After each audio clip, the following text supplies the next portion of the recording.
Hey, what's going on, guys? Welcome back to the channel for another video. It's great to see you today. Thanks for stopping by. If it's your first time here, welcome. If it's not your first time, thank you for your returning support. Definitely appreciate it as we continue to grow our community. Put together a quick video for you guys today. Now, me being an enthusiast, I've always liked having a volume of vehicles. Currently have 4 vehicles in the fleet. Yeah, 4. And most people say, hey, that's great. I'd love to have 4 cars. We have a sedan, which is, our 2011 Buick. We have our wagon, which is kind of almost like an SUV to an extent for us. Corvette, my sports car. And then we have our pickup truck, which is a 2001 Chevy Silverado. A lot of people say, hey, that's a pretty well-rounded fleet. I tend to agree with that. But there is some downside to having 4 cars. So with that being said, let's go.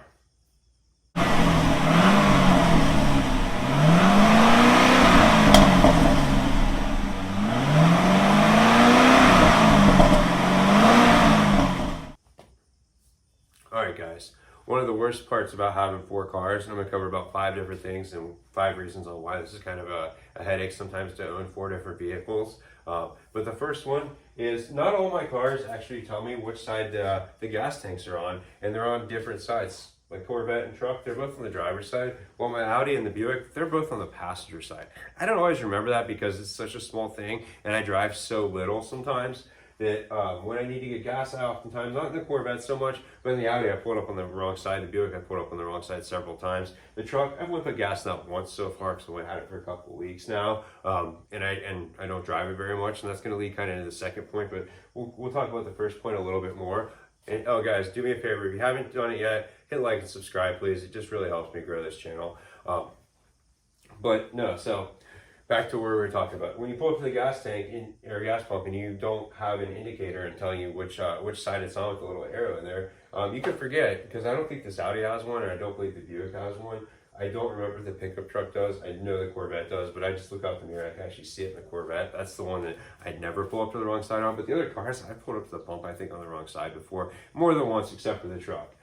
So that's the first thing. The second thing is when you work remotely and you have 2 kids and you only leave your house for about an hour a day, you have 3 cars with nowhere to go. Not that that's an issue, because most of my driving at this point is kind of like pleasure driving. It's for fun to blow off steam. Throw my Corvette out, on the highway a little bit on on-ramps, or take my Audi through some curves. It's mostly just that kind of driving for me because I don't really have anywhere to go. On the weekends, yeah, we do a little bit of family get-togethers. We'll go to parks, stuff like that, but I don't take my Corvette when we do that. We don't really take this anymore. We've been driving the pickup truck pretty much everywhere, and that's the other thing is, so when you have 4 cars, it's, you have to make sure that you drive them, because when you don't, kind of like your body, when you quit using stuff and quit letting it move, things can tend to wear out a little bit more from sitting stagnantly. So I try to drive my cars at least once a week, if not every couple of days. Like I took this to the gym this morning. I'm going to drive this hopefully tonight. I drove the truck all weekend long. I try to drive them all, but I don't really have anywhere to go. So like I said, more pleasure driving. And that brings me kind of the second point in this too, is I never know which car has how much gas it has. Like I looked at this morning, it's got like a quarter tank. I think this has a half tank. That has a full tank because I just put gas in it like 2 days ago. But yeah, you never know. So like you could be in a hurry and you could be like, I'm gonna take the Audi today, only grab the Audi keys. You get in, there's no gas, so it's like, shoot, I gotta get gas. Versus you just have the truck, you get into it, you know how much gas you have pretty much all the time in your car. That's going to be one of the downsides to it, though, is you have nowhere to go, so you drive them so infrequently, and then when you do get in there, the gas tank's empty.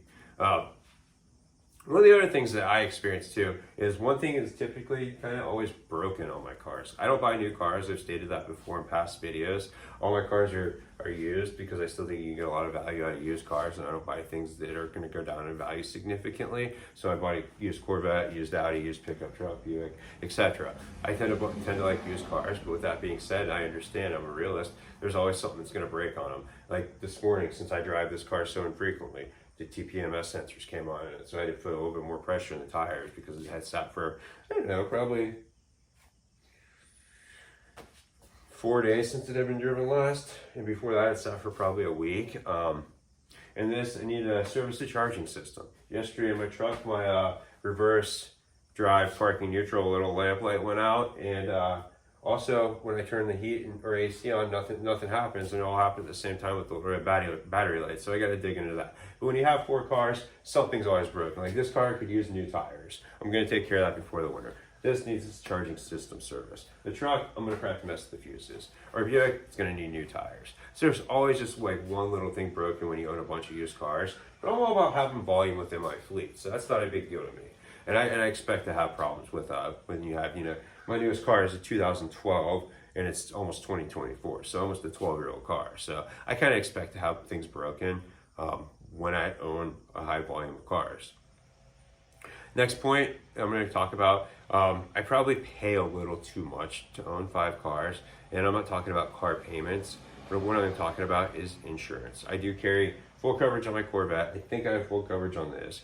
I don't remember what I have on the truck. It's covered though. My brother's my insurance agent. He takes good care of me. I just pay the bill when it comes in. It comes in with my homeowner's insurance and just comes straight out of the account. So I couldn't even tell you what day it comes out on anymore, because I just budget everything aside and put money aside for bills and just really watch my finances.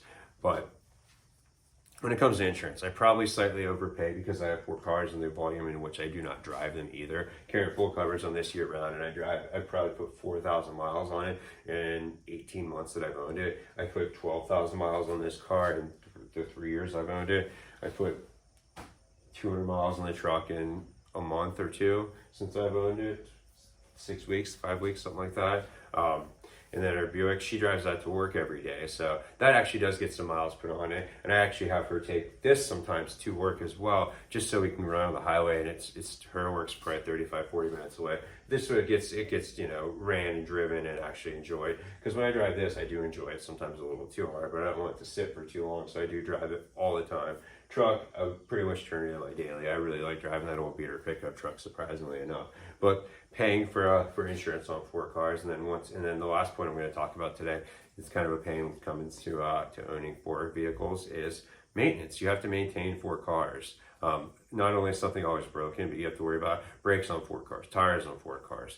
You have to worry about the battery on 4 cars. You have to worry about, like I said, having gas, oil changes, just all the general maintenance that comes along with owning 1 car. I take that times 4. So it's just, something's always going to be kind of rotating in and out. Like if I take this in for an oil change, I'll drive the truck or the Corvette for a few days and then pick this up when I have time. So there's no sense of urgency with doing it sometimes, which is kind of a downside. So maintenance doesn't slide. But it's like if I need a gas in this, I may not drive it for a few days, or it needs an oil change. I may just drive something else because the options are there. So some people may see that one as a positive. I don't necessarily see it as positive, because you do come out of pocket to pay maintenance on 4 cars, which is more than probably most people want to pay maintenance on. But luckily, like I said, my 3 General Motors products are pretty affordable to maintain. This one can be a little bit more expensive, but I haven't had too many issues with it. So I appreciate it for what it is.